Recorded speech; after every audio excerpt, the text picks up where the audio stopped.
You want to know what's wrong with WWE today? It's right here. The 21st of November 2025, a date that will go down as the most disrespectful, calculated slap in the face to every single woman who ever stepped foot in that ring. And before you WWE apologists start typing your little defense arguments, sit down, shut up, and listen to what actually happened on Smackdown. Because what we witnessed wasn't just another WarGames announcement. This was a systematic erasure of loyalty, a complete disregard for the women who built the very foundation these legends are now standing on. And the fact that nobody in WWE management, nobody backstage, nobody stopped this from happening tells you everything you need to know about where this company's priorities really lie.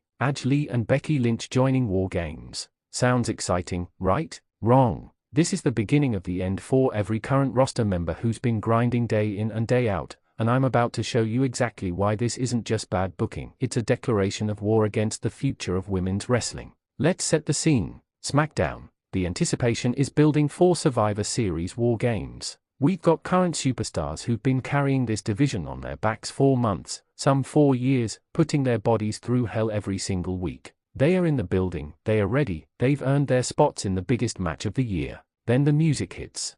Lee, someone who hasn't competed in a WWE ring in over a decade, walks out like she never left. The crowd goes absolutely insane. Sure, nostalgia is a hell of a drug, isn't it? But here's what nobody wants to talk about. While was gone building her life outside wrestling, women like Bayley, Bianca Belair, and Rhea Ripley were in that ring revolutionizing what women's wrestling could be. But it gets worse, because then Becky Lynch, the man herself, makes her grand return. Now, hold on, before the Becky fanatics lose their minds, let me be crystal clear, Becky Lynch is one of the greatest of all time. Nobody is disputing that. But the principle here, the message this sends, it's absolutely disgusting. Quick question for the comment section, name one current WWE superstar who deserved that WarGames spot more than these returning legends. I'll wait. Here's the reality that's going to make you uncomfortable. WWE just told every woman in that locker room that no matter how hard you work, no matter how many 5-star matches you deliver, no matter how dedicated you are to the company, when it's time for the big moments, we're calling the legends. We're bringing back the names from the past because apparently, the present isn't good enough. Think about this. Tiffany Stratton has been absolutely on fire this year. The woman is a future Hall of Famer in the making, putting in work that most veterans can't match. Where's her WarGames moment? Oh right, she's sitting on the sidelines watching someone who retired in 2015 take her spot. Jade Cargill came into WWE with monster momentum, made an immediate impact, and has been proving herself as a legitimate main event player. But sure, let's bring in someone who hasn't taken a bump in years to teach these rookies how it's done, right? And don't even get me started on the disrespect to Naomi, Candice LeRae, or any of the other incredibly talented women who show up every single week, travel from city to city, work through injuries, and dedicate their entire lives to this business. Their reward? Watching from catering while legends get the spotlight they've been fighting for. Now, WWE is going to sell you this beautiful story. They are going to tell you it's about dream matches and iconic moments. They'll package it with emotional video packages and commentary teams selling it as the greatest thing since sliced bread. And you know what? The majority of fans are going to eat it up like the sheep they are. But let me ask you something that's going to expose the truth. If Lee and Becky Lynch are so valuable, so important to the women's division, where were they 6 months ago? Where were they a year ago? Where were they when the division needed star power and ratings were dropping? Here's another one for the comments. Do you think it's fair that part-timers get priority over full-time roster members? Yes or no, and explain your answer. The segment itself was masterfully executed, I'll give them that. The production value was through the roof.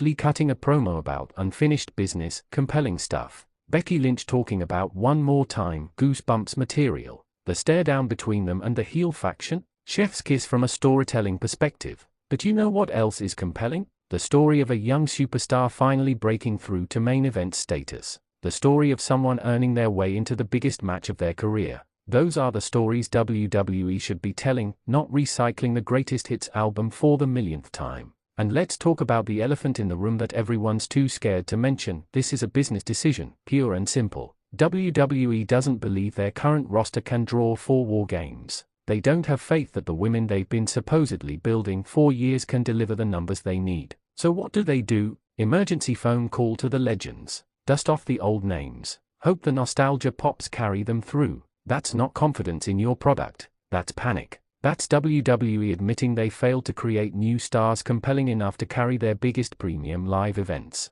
And instead of fixing the problem, instead of actually investing in long-term storytelling and character development, they slap a band-aid on it and call it dream booking. The worst part? This segment proved WWE has learned nothing from the past. Remember when part-timers dominated WrestleMania cards and full-time wrestlers couldn't break through? Remember the backlash? The frustration from fans who wanted to see fresh matchups and new stars? Well, congratulations, we're right back there. Different year, same mistakes, and the women's division is paying the price. Here's a question that's going to divide the comment section. Would you rather see Lee and Becky Lynch in WarGames, or would you rather see 5 current full-time superstars get that opportunity? Now, let's address the defenders. But they are draws. Are they though?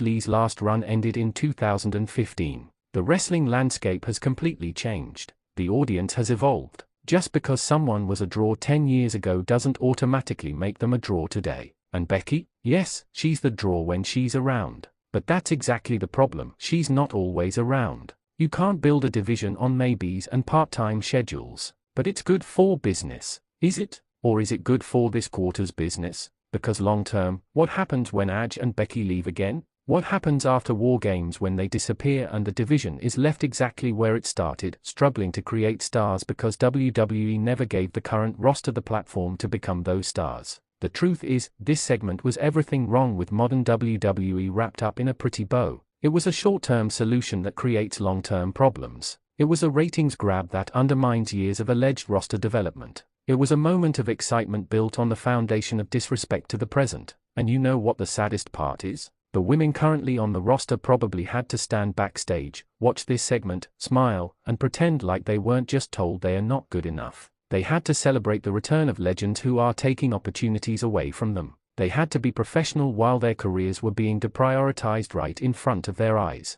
Final question for engagement: who's one current WWE superstar you'd book in WarGames over these legends? Look, I get it. Nostalgia feels good. Seeing Lee back feels special. Watching Becky Lynch do her thing never gets old. But at what cost? At what point do we hold WWE accountable for sacrificing the future for a momentary pop? At what point do we demand better for the incredibly talented women who are right there, ready to have these moments if WWE would just give them the chance? This isn't about hating legends. This is about demanding that WWE live up to their supposed commitment to the women's division. You can't claim you're building stars while constantly going back to the past. You can't say the division is in great shape while simultaneously admitting you need legends to save your big shows. The 21st of November 2025. Remember this date, because this is when WWE chose nostalgia over progress, part-timers over loyalty, and quick fixes over building the future. And when WarGames is over and the legends leave again, we'll all be right back here, wondering why the women's division can't create new stars.